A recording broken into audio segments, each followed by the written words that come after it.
కంప్యూటర్లకు కొత్త ముప్పు face jacking అట, కాబట్టి జాగ్రత్తగా ఉండండి అని చెప్పేసి ఒక వార్త కనిపిస్తూ ఉంది. ఏ రోడ్డు చూసినా హైదరాబాద్లోని రోడ్లపై 30,000 గుంతలున్నాయంట. రాష్ట్ర వ్యాప్తంగా 1,009 కిలోమీటర్ల దెబ్బతిన్న R&B రోడ్లు, మరమ్మతులకు అధికారులు మీనమేశాలు. భారీ వర్షాలు నిర్మాణంలో లోపాలే కారణం అని చెప్పేసి అంటున్నారు. మా ఊరు రోడ్డు కూడా దారుణంగా ఉంది పరిస్థితి. మా ఎమ్మెల్యే ఇక్కడ ఆలేరు ఎమ్మెల్యే విప్పుగా ఉన్నటువంటి బీర్లా ఐలయ్య గారికి మేము చెప్పినాం ఆల్రెడీ చేస్తామన్నారు. మరి అట్లనే ఉన్నది లెక్క.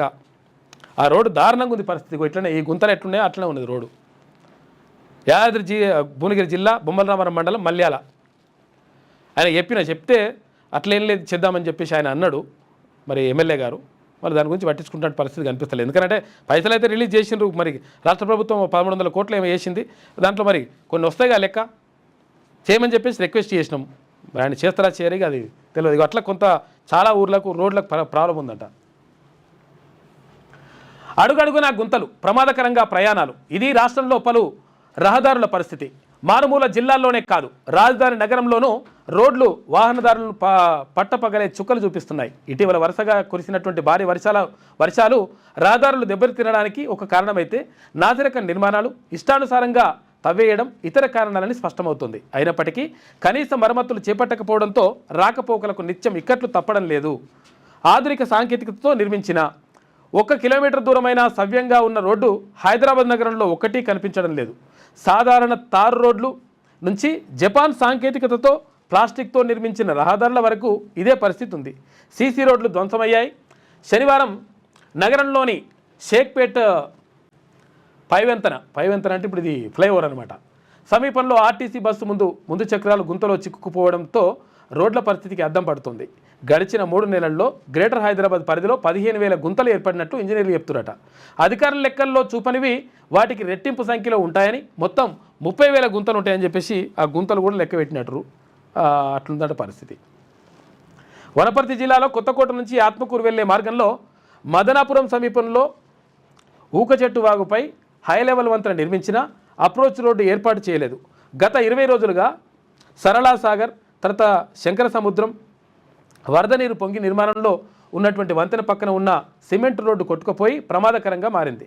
వాహనాల రాకపోకల సమయంలో ప్రమాదాల నివారణకు పోలీసులు, స్థానికులు కలిసి గుంతలు పడిన చోట తాత్కాలికంగా కర్రలు ఏర్పాటు చేసిరని చెప్పేసి ఇక్కడ వార్త కనిపిస్తూ ఉంది. ఇట్లా పరిస్థితి దారుణంగా ఉన్నది. ఇక్కడ మజీద్పూర్, ఇక్కడేది ఇబ్రహీంపట్నం నియోజకవర్గం మజీద్పూర్లో కూడా ఇది అబ్దుల్లాపూర్ మండల్ ఆ మజీద్పూర్లో కూడా వంతెన లేక వాళ్ళు ఒకవేళ వర్షం బాగా వచ్చి వరదలు వచ్చినాయి అనుకో, వరదలు వస్తే ఇక మొత్తము చుట్టుపక్కల నుంచి ఒక 10-12 కిలోమీటర్ల దూరం నుంచి మళ్ళీ తిరిగి రావాలి. అటువంటి పరిస్థితి ఉంది. దీనిపైన ప్రజాప్రతినిధులు అక్కడ ఏమున్నటువంటి ఎమ్మెల్యేలు కానీ దీనిపైన దృష్టి పెట్టాల్సిన అవసరం ఉన్నది. అక్కడ మల్రెడ్డి రంగారెడ్డి అని ఉన్నాడు, ఆయన అక్కడ చూసుకోవాలి. ఎక్కడెక్కడైతే ఎమ్మెల్యేలు ఉన్నారో ఆ ఎమ్మెల్యేలు అక్కడ ఉన్నటువంటి మీ ప్రాంతంలో ఉన్నటువంటి మీ పరిధిలో ఉన్నటువంటి పరిస్థితులను చూసి, అంటే ప్రజలకు అన్యాయం జరుగుతూ ఉంటే, ప్రజలకు బాగా ఇబ్బందులు పడుతూ ఉంటే మనం చూసుకుంటూ కూర్చుంటాను కదా మనం ఉన్నది. ప్రజాప్రతినిధులు ఎన్నికైంది ఎందుకు? వీటిని క్లియర్ చేయాలి కదా. పైసలు ఏమన్నా మనం జైలుకి వెళ్ళి పెట్టుకుంటున్నారా ఏమన్నా? అరే ప్రభుత్వానికి పన్నులు కడితేనే కదా పైసలు వచ్చేది. ఆ పైసల నుంచి మరి తీసుకొని ఈ రోడ్లు మరమ్మతులు చేయాల్సిన అవసరం ఉంటుందా? బ్రిడ్జి నిర్మాణాలు కానీ ఇటువంటివన్నీ అవస్థాపన సౌకర్యాలు కరెక్ట్గా ఉంటే హైదరాబాద్కు వలసలు ఎక్కువ రావు. ఎందుకంటే అన్ని సౌకర్యాలు ఊర్లో దొరికిన తర్వాత హైదరాబాద్కి ఎందుకు వస్తారు? అన్నీ ఉంటాయని ఇటుకు వస్తారు. కాబట్టి ఇవన్నీ కల్పించాల్సినటువంటి బాధ్యత అక్కడ ఉన్నటువంటి ఎమ్మెల్యేలు కానీ మంత్రుల పని అందరిపైన ఉంటుంది, ప్రభుత్వం పైన. హైదరాబాద్ నగరంలోని సైదాబాద్లో గుంతలమయంగా మారిన రోడ్డు ఇట్ల పరిస్థితి ఇట్లున్నది. మీ వ్యాపారం అభివృద్ధి కావాలని కోరుకుంటున్నారా? అయితే వెంటనే క్యూనస్ని సంప్రదించండి.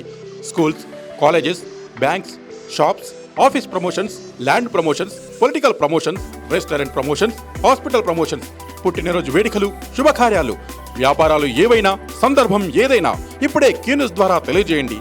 మీ వ్యాపారాన్ని అభివృద్ధి చేసుకోండి.